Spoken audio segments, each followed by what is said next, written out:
Welcome, Charles Floate. My name is Alex. I'm an Italian marketing entrepreneur, and I interview the best people in SEO and in the internet marketing space. Welcome, Charles. Thanks for having me as well. I'm great. Can you tell us a little bit about your background, Charles?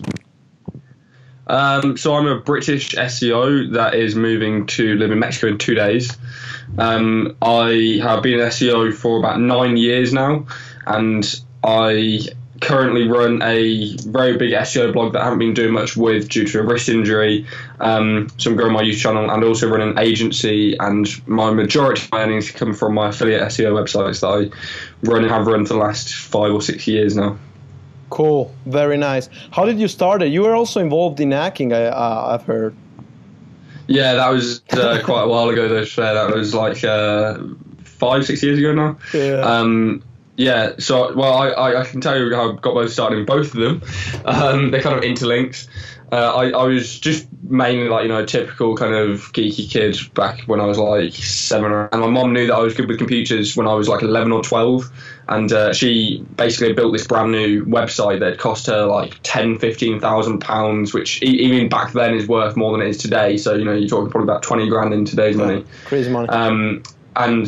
And the company that built the website basically told her, if you want to market it, we can do the SEO for you for like £5,000, which is like, €6,000 or €7,000 a month. And she was just like, are you crazy? And basically she came to me and was like, look, you're good with computers. How about you have a go at this SEO thing? Can you help me out here? Because I don't want to be spending £5,000 a month on it, and I've just spent all the money on the website. So I kind of started getting into it, and I was on this gaming forum where I met Todd Foster, who was selling backlinks on this forum.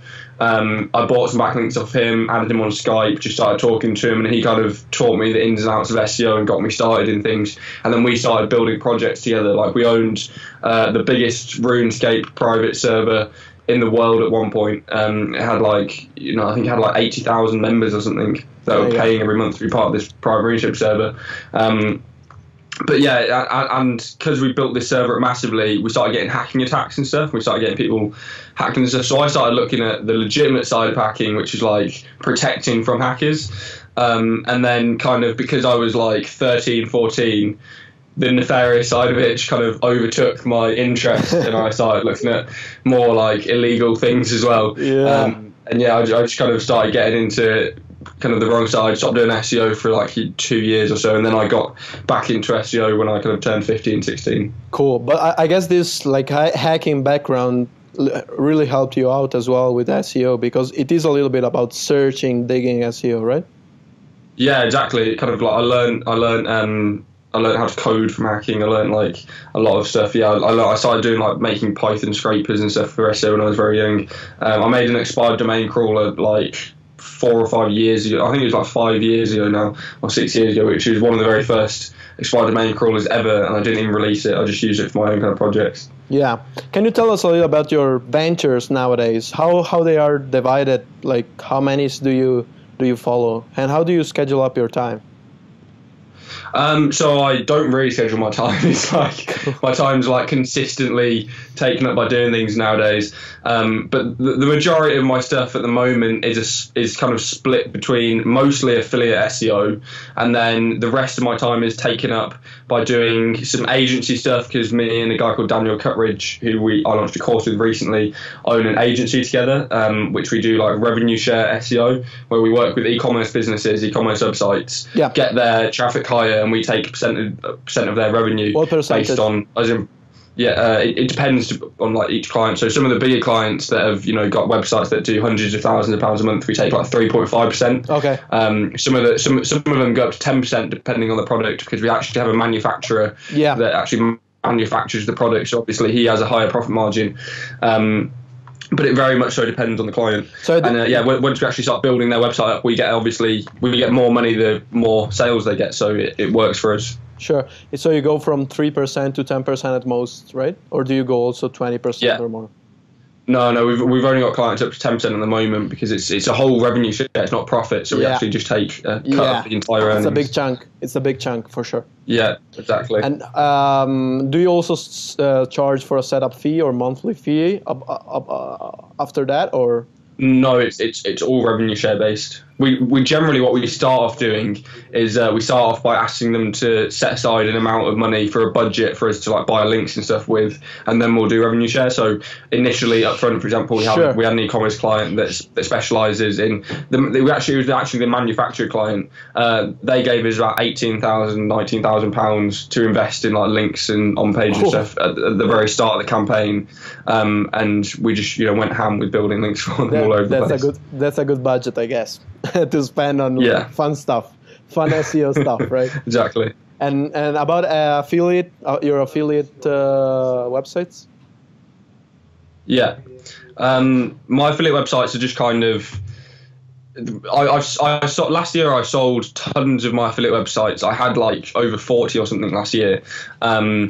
And now I have, I think, 7 sites in total, and I mainly spend my time on 2 of them at the moment.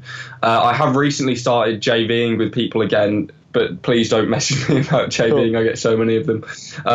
I've just started JVing with 2 people on them that I've known for quite a while, and on sites that I think have like really good potential. And yeah, I just generally spend. I don't really do anything with the affiliate sites anymore. I just kind of tell people to do things. So I have writers that are trained in SEO, so they can, they can build the page out in Thrive. They can do the on page for it and everything when they're writing the article. Everything's kind of done in place. I just kind of strategize the entire site, get the domain, get the links, everything. I just kind of strategize everything nowadays. I don't actually do much anymore. How do you structure the JV, and basically how do you choose if to JV with someone or not? I haven't actually really chosen any specific people. It just kind of is I've had one person that I chose from my affiliate course membership group that kind of submitted their site to me that I've been working with for a couple of months now. But other than that, I've just kind of JV'd with people who have got interesting. I generally try to JV with people who are kind of at the start to middle of their career, but they have a lot of promise. So they'll either be people that are investing, so they'll invest tons of their time into something. That's what I want. I want to JV with people who will sit there for 80 hours a week and just grind their website until it's making $10,000 a month. And that's the only real criteria that I built JVs off with people. I just want people who. The grinder's ambition, because it's the worst thing you can do is JV with someone who doesn't have the ambition that you want to build a project to how you can see that project. And so do you also hire always like writers, or you basically say to the people with whom you are JVing, you write the sites, you buy the backlinks, and I just do the strategy, or how does it work? 2 of the JVs that I have got at the moment are actually they write all the content themselves. The other 2 JVs I have used writers that I've sourced myself, because they're like people who have already kind of built their SEO businesses and don't have the time to do it. The other 2 JVs that I'm doing, they write all the content themselves, but that's because they're kind of just starting out in their career. That's so cool. I'm so interested about content, because you're very big on big pieces of content, right? How much do you think like content compared to backlinks? If you had a pie which is 100%, how much do you think content is important compared to backlinks? How much, if you have 100 hours, how many would you spend on content? How many on building links or buying them? I think content and on page is just so much easier. Like it's in terms of ROI, it's basically I do all of my SEO based on return on investment. If I'm spending $1,000, then I want to see $10,000 back, kind of thing. That's how I kind of run my business. Yeah. And on-page and content is purely a time-based effort, unless you're sourcing your content from other writers or something. That's why if people are just starting out in their early careers, when I'm doing these JVs with these 2 people, I've told them, look, you need to write the content, you need to do all the on-page, you need to do everything yourself. I'll buy links and stuff, I'll sort the links out if you can just build the site and make it all completely yourself, because number one, it's a massive learning experience for anyone new to build an entire website themselves and do all the content themselves and master the on page and make sure it's all in perfect shape. Even like doing things like speed optimization and stuff, it's a really big learning curve. Sure. And then number 2 as well, it means that we have so much more money to spend on links, because we're not spending $1,000 on writers to go and write 100,000 words. Sure. So interesting. So basically, what are the main key things you always need to have in content? How do you also structure a website usually? Average sized affiliate website usually, like internal linking structure and so on. Yeah, like all of my sites nowadays are like massive.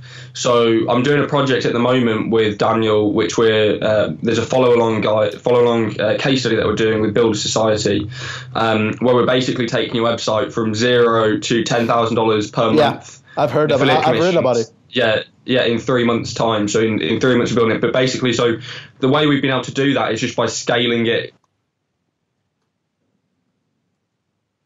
into, like, from the get-go, we had like 15,000 words across 4 or 5 pages straight onto the site, and then every single page that we built after that has been minimum like 3,500-4,000 words. So every money page that we have has got, and our main money page actually is about 14,000, 15,000 words on one page at the moment now. So you wrote like the first 4 or 5 pieces of content with 50,000 words in total, so that's like 10,000 words each. 15,000. 15,000. Okay. Yeah. That's okay. Yeah. And I actually, because at first we couldn't source a proper writer for it because it's a tech website, so it's like pretty niche relevant. So I actually started writing like 1,500 word pages at the start, and then would have writers add on to it, so I could train the writers how to do it. So I'd actually write the initial content myself because I just couldn't find a writer that was doing it in the quality that I wanted. So I actually had to train the writers myself by writing it myself first. And also, one thing that's very interesting to me is the fact of you use WordPress as many, like 90% of the people here. And you basically go big into categories. And you basically, also in the navigation bar, you basically put categories. And then inside categories, you put blog posts. Mm-hmm. That's correct? Do you see any benefits? It's like modern day silo structure. So I do like, it's just topical SEO. So basically building tons of supporting content around each category, because it makes that category page 10 times more valuable when you have tons of content supporting it and backing it up and making it a topical authority. So that's why I kind of build tons of piece of supporting content around the entire category pages. Yeah, because some people tell just you can build a page, you can write blog posts, and what you do instead is you basically first off think about categories, and then you go on and you write blog posts, like clearly made of a lot of words, but that do support a category, and that's clear. That brings a ton of relevancy and competitive advantage compared to just writing a 1,000 words page and hoping to rank. Exactly. Exactly. Yeah, that's much more powerful. And then of course you put like images, embedding videos, H1, H2s, same stuff, or do you also have some? Well, generally what we do is we don't even write the content for Google. We write the content for the people. Basically, we write the entire pieces. We write the entire pieces as if people are going to visit. As if 100,000 people a week are going to visit this piece of content. That's how we write it for. So the piece of content ends up being a huge kind of article that's really explanatory and everything, and then we kind of look at focusing on page. So because we already have the topical authority of all these interlinking blog posts, we don't need to really optimize the blog posts themselves individually to have, be ranked for different keywords. We just have a large piece of content that Google recognizes a good piece of content, and then we can back it up with links as well, which just doubles up the power. We don't actually do much overall on page on each money page, purely because we back it up with so many other pages as well.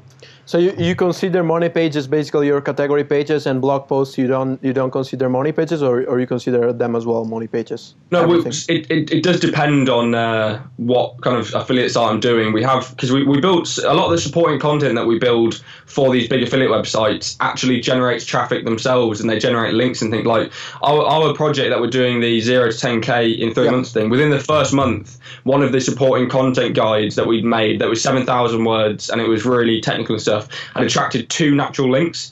So it got a ton of traffic from like Reddit and from Google and stuff, and started getting higher from Google. And 2 people had actually naturally linked to this guide because they thought it was good. And that obviously helps infinitely because this piece of supporting content, which we then interlink back to our actual money pages, is passing juice because of all these natural links that we're getting to it. And social shares as well. That's so cool. So you basically go all natural, and then when you build links, how do you go about that? Links is a bit more different. At the start, I tend to do PBNs just because it's so much easier to get them from people. But from what I read from your blog right now, you do not manage your PBNs. Isn't that correct? You basically buy very high quality links and you get over the hassle of, because it's really a mess. I mean, managing. Yeah, literally. Yeah, it's a pain in the ass managing my PBN. I've got like a 250 site PBN at the moment. So I just generally buy links for these sites off people like Todd or Matt Deaton and stuff, and they tend to give me pretty good discounts because I've known them for so long. Outsource it and focus on strategy. Yeah, outsource, and then once it's ranking, that's when we go white hat. So we use the initial amount of money to invest, get the website ranking so that the website's making money, and then once we have the money, the capital from the website, we then can clean up the link profile and make it look white hat. Yeah, in case for a but when I say that, I say make it look white hat because it's really not white hat. We're just paying off. We're just paying bloggers to like link to us and stuff. It looks natural and it looks like legitimate links, but they're not at all. Yeah, that's also an idea that I had. Basically, just going and saying to little bloggers, but that maybe have a good blogs, established 10 years ago and so on, and you say, hey, maybe I want to pay for your domain 1 year. all I ask is a little link. Or maybe I may design your logo or stuff, or a banner for your blog, exactly. That's like a perfect example. Yeah, do service swaps for people for links. We generally just like outreach to people, or we know journalists or we know writers and stuff, and we just pay them $50, $100, $150, and they'll write as a guest post and get it published on the blog. Yeah. But because it's not actually, it doesn't even say guest post on it because it's coming from either the owner of the blog or it's coming from a journalist that writes for the blog. It looks even more natural because it's not a guest post, which Google have said guest posts are now, harmful for SEO, blah blah blah. But yeah, so we make our entire link profiles look natural after the initial kind of phase of getting it ranking. Sure. And do they know that it's basically for SEO reasons, or they may think that it's for like we reach out to all these people as like marketers. So we just say we've got a piece of sponsored content or a piece of editorial content, or most of the time we get them to write it and get them to choose the anchor text even sometimes, because we don't actually care what the anchor text is. We just want the link to be able to pass juice to the page, and the on page and the length of the article and stuff ranks it for us. It's just the links are powering it up. So you're not super precise about anchor text. You just leave it as it is. You're not one of those guys. Yeah, we obviously with the PBN links and stuff, we do go a bit more anchor text focused. But with guest posts and like sponsored guest posts and stuff, we really don't care that much about what the anchor text is. We just want the link to be do follow and pass as juice so that the on page can kick in and do the work. Cool. Another thing that I saw in your blog is the fact that you're very big on parasites. Yeah. Well, I used to be. I haven't really been doing parasite SEO as much recently just because I haven't had much time to do much with it. And when GSA and stuff got hit because of Penguin 4.0, I kind of moved away from doing them. But I have been using it a lot more for reputation management. Okay. Because we've got quite a few clients now, and they're all e-commerce clients. A lot of them have got, some of them have got like bad reviews and stuff on the first page of Google. So we've been doing a lot of parasite SEO where we'll get their social profiles or we'll get their good reviews onto the first page and second pages, so that kind of knocking off the other ones.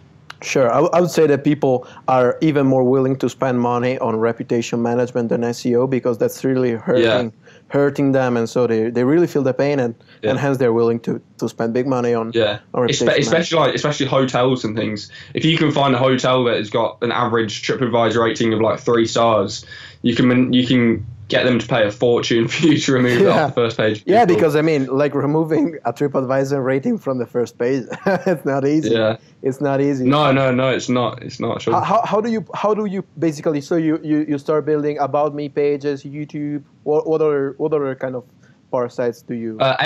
We just basically build every social profile we can, and then we try and look for anything which mentions their name. So like any old news articles. Sure. We try and look for like maybe a press release about them, anything we basically can find that we can then power up with PBN, SAPE, that kind of stuff. Just try and make it as powerful of a page as possible. And then we leave the TripAdvisor page completely alone because that has got no links. And generally, because of like the freshness algo and because of the link algo, the TripAdvisor stuff starts going further down. Yeah.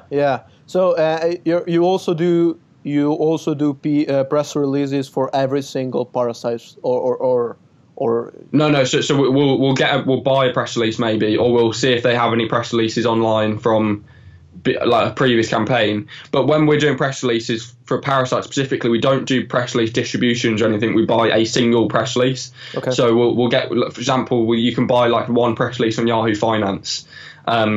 We'll get that live and then we'll build links to that. But we don't want it distributed all over the place because then you have duplicate content penalties with Google that stop your page from ranking. Sure. How much is a press release from Google Finance? I think it's like $400 or something. $400. All right. Yeah. Cool. But it's what if you're doing online reputation management, most of the companies that kind of will do it will pay you thousands of dollars, if not like $10,000 to $20,000 to clean up their first page. And that press release is linking to many pages or only one or two? It's not for the backlink whatsoever. It's just for the online reputation management. Okay, cool. Do you also use social signals? Do you believe in social signals or not? Daniel's a big kind of proprietor of them because he loves his on page, so he kind of loves manipulating social signals all over the place. I haven't personally had huge success with them, but he actually ran an experiment a couple of days ago where he basically. He built a brand new page. It wasn't ranking anywhere for any keywords, and then he blasted some paid social signals, so some legitimate social signals. So he got some Twitter ads, he got some Facebook ads, that kind of stuff. Some Google Plus ones from like legitimate places and stuff, rather than doing like link time. And it actually got him to the top 20 in Google for this keyword that he'd gone after purely based off social signals, which shows some influence. But he did note that it wasn't about Facebook, it was about Twitter, and I do kind of see that more because. Google obviously and Google interlinks, Plus, and Google Plus. Yeah, exactly. Google Plus, exactly. Google does interlink into Twitter and Google Plus very much so. Because as you see, you'll see the tweets coming into the Google search results nowadays. Sure. About pages, into your affiliate sites, do you also build pages, or you basically only do category pages and then posts? It doesn't really matter. It depends. Like it's posts generally are better for like reviews and stuff. But it doesn't really matter. Like there's no difference really that Google sees apart from the metadate stamp that's in a post that's not in a page. But other than that, we don't really care too much. It just depends on what kind of page or post we're doing. So for example, if we're doing like a review page, then if we're doing a review, then we'll put it on a post. If we're doing like a page that interlinks to other posts or something, then we'll do, for example, if we make a knowledge base, or if we make something like that, which we can put as a category, then we put that as a page. Do you put knowledge base under a subdomain, as many big sites do? No, we don't use subdomains because Google splits subdomains and root domains. So if you got, for example, blog.google.com and you got tons of links pointing to your blog.google.com domain, you lose all on your root, your root domain won't see any benefit from that. Yeah, that's crazy. Cool. What do you see in the future working? What's not? Do you say many white hat people say that anchor text is gonna be devalued more and more in the future? How do you see that? Yeah, I do see that nowadays, and that's why I'm not really fussy with anchor text, because it makes it a lot more future proof in case Google does kind of come after anchor text in big updates. And in every Penguin update, the majority of the time it's going after anchor text. Because obviously anchor text is the easiest thing to manipulate, but it's also the easiest thing to target from Google's end.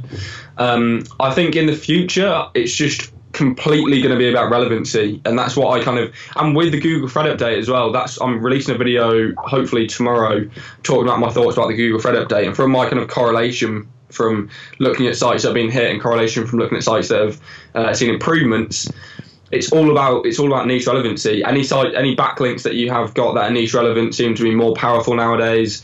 Anything on page that you're doing, like I said about building the modern day silo structure, which is building the supporting content around your website, that just seems way more powerful nowadays. Yeah, so cool. And do you also go about like social bookmarks, IFTT stuff, or you just leave them behind and go for outreach? I think IFTT is a load of crap. I think it's not. It doesn't make any sense because it's all like it's all syndicated, so it's all the exact same content posted over different domains. So syndicated links just get devalued anyway. Yeah. And they're not passing any power. People who are like, oh yeah, I ranked for 180,000 monthly search keyword with IFTTT. I very much so don't believe them. You don't believe it? No. Social bookmarks, I've kind of, there might be like the odd site that you can get that will be a good link, but because it's all getting about niche relevancy and stuff, I tend to just kind of stay to links that will actually give me power, or at least will help balance out my index profile. One thing also about social bookmarks that I think and I see is the fact that many times they do not work, but they do not work because they're not indexed, basically. So people say, well, because people build links and then don't run them through indexes or don't build links to their links.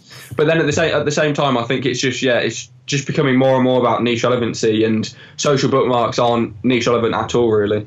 Okay, no more authority sites, so we have to go all in to topical relevancy, like niche sites on every aspect. Niche sites and super. Well, no, you can be a topical authority. So like you could go after a big keyword like dog food or something and be like the ultimate authority on dog food and still make hundreds of thousands of dollars a month off that site. Sure. You don't have to be super niche relevant. You can just be kind of within the same industry. So like, if you're doing SEO, how PPC, you can make a website that's about SEO, PPC, everything kind of internet marketing, but keeping it within internet marketing. Topical categories. Call it topical categories. That's what I call it. And another thing that I saw is the fact that you basically train your VA in doing blog comments. So again, what was it a thing of the charts of the past or charts of 2-3 years ago, or do you still go on blog comments? We do still use blog comments, but we don't use them in a way to rank at all. We just use them in a like filler link profile kind of way. And actually, if we have a site that's in the tech niche that we've been doing blog comments on, and actually some of the comments that we've got have got they're like the first comment on the blog post or something, and because they're the first comment on the blog post, they actually get traffic. So like people actually click through on the comment to our site, and then they can sign up for our email list, or they buy an affiliate product. We've actually had affiliate sales generated from comment links. Cool. Yeah, because you basically then retarget them via email marketing. Yeah, or via we do a lot of Facebook ad retargeting now, because what we've noticed nowadays anyway is when we do Facebook ad retargeting on a lot of our sites, we just do cost per impression. So we don't pay CPC or anything, we just pay cost per impression. And then we're getting people visiting our affiliate site, our affiliate reviews, or we're getting people visiting our affiliate products and stuff that we're promoting for like a fraction of the cost of PPC people. We're doing it, we've got a keyword at the moment that's got like $7.78 cost per click or something. I think it might actually $8 or something cost per click for the keyword on AdWords. And then we use retargeting, and it's like 3 cents to get a retargeted visitor to our review or to our affiliate product. We've been using retargeting loads. That's more due to pay per impression than retargeting, or you'd say more? Yeah, well, we mix retargeting with pay per impression, because obviously, if you've built a retargeting list off your affiliate site that has 100,000 visitors, the maximum amount of people that you can retarget on that is 100,000 people, and if you're paying $5 per 1,000 impressions, that's $50. No, sorry, that's $500 a month on retargeting to get potentially thousands and thousands of visitors back to your reviews or back to your affiliate products. Do you go about like retargeting with a Facebook pixel, or with the email list that people leave you? No, with a Facebook pixel. Facebook pixel, very powerful. Yeah, Facebook has ads, if done correctly. I mean, people like rocking it. But that's what I mean. But they're all paying to like do custom audiences and stuff, and we're just retargeting like the audience that we want anyway, because they visited our website. Sure. And then we're paying 3 cents whatever per click, and the people that are doing the actual Facebook ads are paying like $2 a click or something. Yeah, true. That's impossible without an audience. So that's for saying that the fact that like even like worthy blog comments into worthy blogs are very useful for traffic reasons. 100%. Would you say the bounce rate and traffic like and that kind of stuff do influence rankings or not? I think they do, but don't try and manipulate it, because it's so difficult to manipulate without getting burnt for it. It's almost impossible. Like, I've seen people who have used like PandaBot, or I've seen people who have used all these other like kind of ways to manipulate. I think it's called cloud search or something, to like try and manipulate the bounce rate or manipulate the click-through rate and stuff. And they put in their website that is like position number 2 on page number 2. And they have a monthly search of like 10,000, but they're sending 200 bots a day to click on their page 2 result. Yeah, that isn't natural. It doesn't look legitimate. So Google I've seen a lot more people get hit from trying to manipulate their bounce rate and stuff than I have actually seen success from it. So I don't really try and manipulate or anything. I just try and make sure that on page is like, I'm trying to make sure the design of the website looks nice and appealing so that people don't bounce off of it. Sure, that's so cool. Even if one of the mouse tests that they did, like the CTR, like there was a result at the end of page 1, and people like and the mouse guy Rand Fishkin said like go here. Yeah, but he was using a tweet, I think, and he was using like a search term that had like 18,000. Search or something, and they boosted. And he had like a couple hundred people. Yeah, but I think that does work to an extent, but that looks a lot more natural than what most people will try and do. Yeah, sure. Like, Charles, can you give some like suggestions that people like usually they know but they do not put in practice, that you see in all of the website that you see that they do not put in practice, something specific, like some kind of tips? The most kind of common thing I see is just a complete lack of on-page, even like basic on-page. Just like the amount of times people have tried to like hire me to do an hour consult with them. Yeah. And they've sent me their website before, and it's got the default insert Yoast. Like, Yoast has automatically generated all of their page titles. Like, that just kind of infuriates me, because if you're not even going to bother to make each of your if you're not going to bother to make each of your pages on your 15 website have a custom title, and you think it's all about links and stuff, then there's no hope. No, you have to go about titles. Titles are titles. Like, URLs. Yeah, they're really important. Like, people underestimate them. We had a client that's got 9,500 pages. Yeah, it's an e-commerce website, and we literally every single one of their titles is automatically generated. Yeah. And we were like, and they were wondering, what's going on? They haven't done any SEO work whatsoever. Yeah. And why they're not doing anything? We literally we got one of our employees to spend like 60 or 70 hours just fixing, manually rewriting every single title they had on their pages, literally manually rewriting 9,500 pages. And when we updated it, we reindexed everything. Like 4 or 5 days later, they have a 380% increase in traffic. Crazy. In organic traffic, because there's just so many people overestimate links and underestimate the basics. Homepage, yeah. How did you optimize those titles? Basically, due to Google Keyword Planner? We didn't really optimize them. We just rewrote them in a natural way. So instead of it being like, name of a product, and then their company with a hyphen, we rewrote it in a way that actually would get traffic and would be more keyword optimized.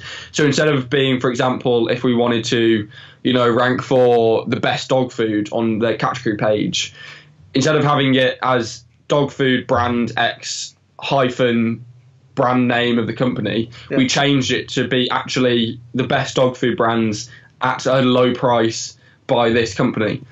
And just doing that 9,500 times across their entire thing, I do feel sorry for Matt. Shout out to Matt who did that.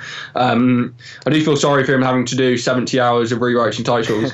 But in the end, it did have a massive, massive increase on their site. And not only out of best keyword, right, which is a buying intent word. Yeah. Not only out of that, but anything. Like, just making sure, because they had most of those 9,500 pages would have been product pages, but their titles most of the time didn't have, because they were automatically generated by like Drupal or something, which is, I think they were using Drupal Commerce. Yeah. Because they weren't even using the product name, they were just using like the category it was in. So like every single product that was by this one company, all of the titles in those products were just like the brand name. They didn't actually have the product name, so anyone that was searching for the product name would never see that come up. So just little things like that, making sure that you have just stuff everywhere is it's it's infuriating. Sure. Do you also know about like local listings, or you completely avoid it? I don't really deal with local SEO anymore. I do it for like no, I don't really deal with local SEO anymore. I do it for like two of my family friends' businesses, just to like help them out with their kind of stuff. But overall, it just doesn't really interest me overall. And there's like an I covered it in my 2017 video, but there's an over prejudice to citations, and you don't actually need like 100, 200 citations. You just need like 5 or 10. Make sure they're consistent. So make sure the citations are the same address, they're the same name, they're the same phone number, NAP. Everything.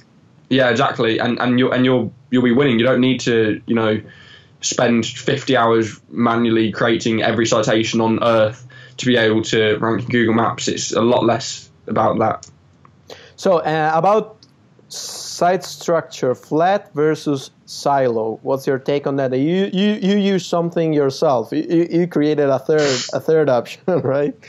Yeah, that's topical. Kind of going back to my topical stuff. I used to use silo like 5 years ago, but I don't think it's really relevant anymore. It's just more about creating the overall topical relevancy on the entire website. And the categories, as we said before. Yeah. So cool. About e-commerce products, right? You basically build big blog posts attracting links, and then you hover links from that blog post, or you just blast products directly from PBNs and sources. No. I don't build really any links to products unless the actual product name has got something. But I will give a tip that I used for one of our clients. What we did was we actually, on every single product, we changed we actually had to get a developer to do this. But we on every single product, we made a separate page for that product, which was /reviews. So when you see like the 4 stars or 5 stars or whatever on Amazon, you click through on this company's product thing, and it goes through to another page, which is it's the structure /product name /reviews, and then the title is product name reviews. So whenever someone puts in a product name and then types reviews, we normally come up number 1 or number 2 or number 3 for the review term as well. So from Amazon, you got a link from Amazon, I guess. No. Sorry. So basically, what we did was we didn't do anything. We based it on Amazon's SEO. Oh, okay.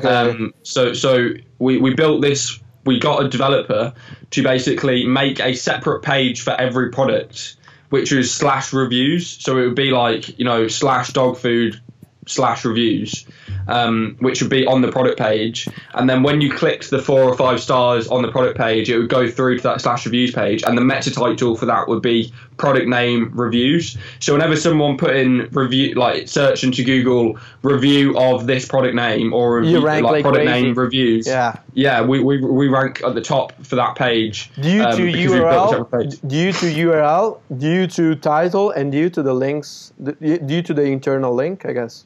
Yeah, exactly. Yeah, that's so cool. And then the users actually generate the content on that page as well. So they're writing the review. The users are writing reviews for all these products. Free content. And they're generating as more content. Yeah, free content. That's so smart. Yeah.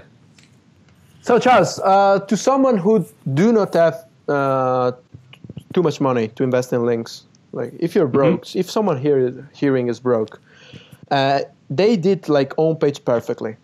But they do not have any money to spend on backlinks. How do you go about it? Would you just make sure your content is bigger? Make sure your entire page and your entire website as a whole is the biggest it can possibly be.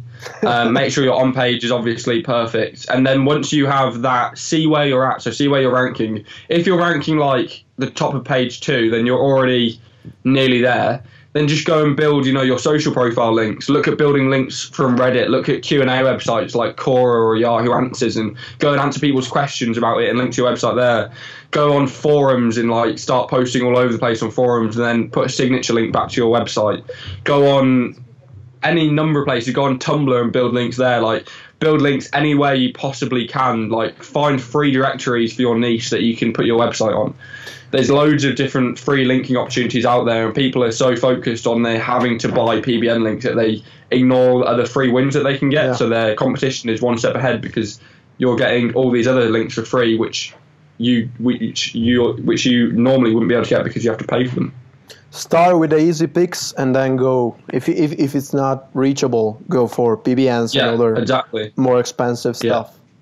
Yeah. But there's free links everywhere. You can get free links from every single. Another thing that I do very often, and I do suggest to people hearing here, is using basically Ahrefs and just starting putting into it websites, and seeing which links are do follow and which links you can get. As simple as that. Stealing your competitors' links. There's free tools out there for checking your competitors' backlinks, like Open Link Profiler. So you don't even have to spend money on an Ahrefs. You can just use a free link checker. Find your competitors' backlinks and see if you can get a backlink from there. See if you can go and write a guest post for the guest post that they have, that kind of thing. Yeah, not only competitors. I mean, all of the stakeholders, all of the people dealing with your industry. Everyone. Yeah, exactly. Everyone. Yeah. As long as they are not too much spammy, of course. Yeah, exactly. Charles, I guess I really took the best out of you. Thank you. In this interview. Tell our people where they can find you and where they should be following you. Yeah, just join my Facebook group, the PBN group, the proper PBN group. It's the PBN.community is the URL. Or you can follow my blog, which has got all my social profiles, everything at charlesfloat.co.uk. Yeah. Thanks for having me as well, Alex. It was really good. It was nice I just wanted to also put the two links that you. One link is to the challenge that you're doing to the $10,000 in 3 months. Yeah. And then the second. For the first link, you will need to be a member of Builder Society to see the case study. Yeah. Okay, cool. And the second one was a very, very interesting case study that you did about a friend of you in the construction space. The local SEO one. Yeah, and you helped him out real quick with little money, and he really got a benefit. That's a case study, proven, not theory. Here we're talking about. Yeah. So, and that was I didn't spend any money. It was free. I just did time. I just spent about 10 hours or something doing it all. And so I will want to also to put this link for our readers and for people keeping up with the awesome, good stuff in SEO. Charles, thank you so much. Yeah. Have a great night. Thank you for having me. Yeah, was great. You too. Bye.